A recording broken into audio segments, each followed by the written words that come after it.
Egg ನೂಡಲ್ಸ್ಗೆ ನೀರು ಇಟ್ಕೊಂಡಿದ್ದೀನಿ.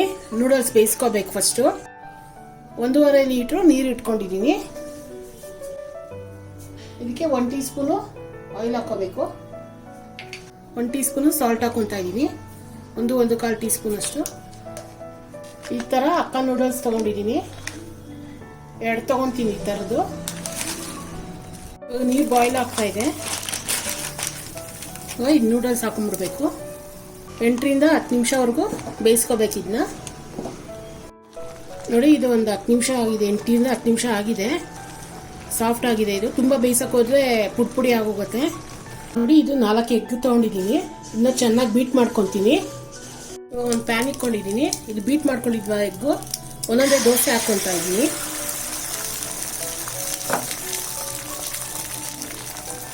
ನೋಡಿ, ಈ ಥರ ದೋಸೆ ಮಾಡ್ಕೊಂಡಿದ್ದೀನಲ್ಲ. ಇವಾಗ ಇದನ್ನ ಸುತ್ತಬೇಕು.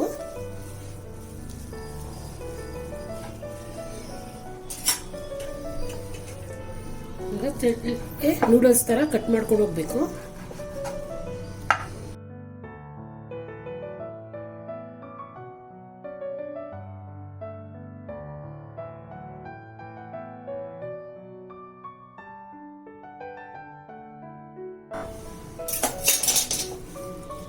ನೋಡಿ, ಇವಾಗ ಈ ತರ ನೂಡಲ್ಸ್ ತರ ಬರುತ್ತೆ. ಬಾಯಿಗೆಲ್ಲ ಸಿಗತ್ತೆ, ಪುಡಿ ಆಗಲ್ಲ.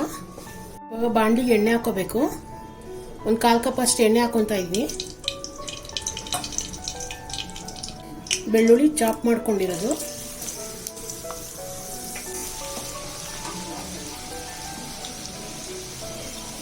ಒಂದು ಅರ್ಧ ಕಪ್ಪು ಕ್ಯಾಪ್ಸಿಕಮ್ಮು ಸ್ಲೈಸ್ ಮಾಡಿರೋದು,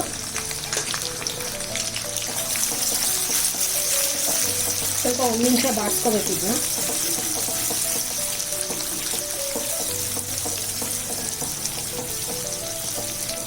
ಒಂದು ಅರ್ಧ ಕಪ್ಪು ಕ್ಯಾರೆಟ್ನ ತೆಳ್ಳಗೆ ಹೆಚ್ಕೊಂಡಿದ್ದೀನಿ ಉದ್ದಕ್ಕೆ. ಇದನ್ನ ಹಾಕೋಬೇಕು. 1 ನಿಮಿಷ ಬಾಡಿಸ್ಕೋಬೇಕು.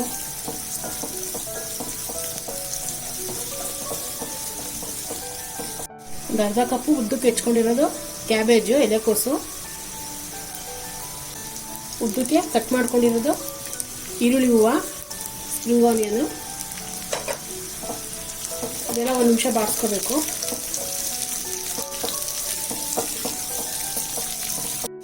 1 ಟೀ ಸ್ಪೂನ್ ಅಷ್ಟು ವೈಟ್ ಪೆಪ್ಪರ್ ಹಾಕೊತಾ ಇದ್ದೀನಿ. ವೈಟ್ ಪೆಪ್ಪರ್ ಇಲ್ಲ ಅಂದರೆ ಬ್ಲ್ಯಾಕ್ ಪೆಪ್ಪರ್ ಹಾಕೋಬೋದು.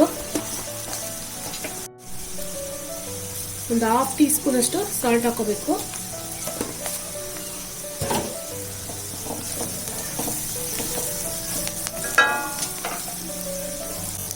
ನೋಡಿ, ಈ ನೂಡಲ್ಸು ಮಾಡ್ಕೊಂಡಿದ್ವಲ್ಲ, ನೋಡಿ ಎಷ್ಟು ಬಿಡಿ ಬಿಡಿ ಆಗಿದೆ. ಇದನ್ನ ಹಾಕೋಬೇಕು. ಸ್ಟವ್ ಚಿಕ್ಕದು ಮಾಡಿಕೊಂಡು ಚಾಪ್ ಮಾಡ್ಕೋಬೇಕೆಲ್ಲನೂ.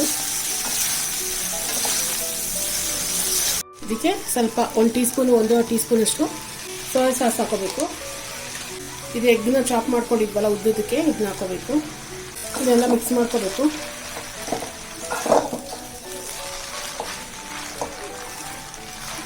ನೋಡಿ, ಚೈನೀಸ್ ಎಗ್ ನೂಡಲ್ಸ್ ರೆಡಿಯಾಗಿದೆ. ಮನೇಲಿ ತುಂಬ ಈಸಿಯಾಗಿ ಮಾಡ್ಕೋಬೋದು, ರುಚಿಯಾಗಿ ಕೂಡ ಇರುತ್ತೆ. ನೀವು ಒಂದ್ಸತಿ ಟ್ರೈ ಮಾಡಿ. ಮನೇಲಿ ಮಾಡಿದ್ದಲ್ವಾ, ಹೈಜೀನಿಕ್ ಆಗಿರುತ್ತೆ, ರುಚಿಯಾಗಿರುತ್ತೆ, ಮಕ್ಕಳೆಲ್ಲ ಇಷ್ಟಪಡ್ತಾರೆ.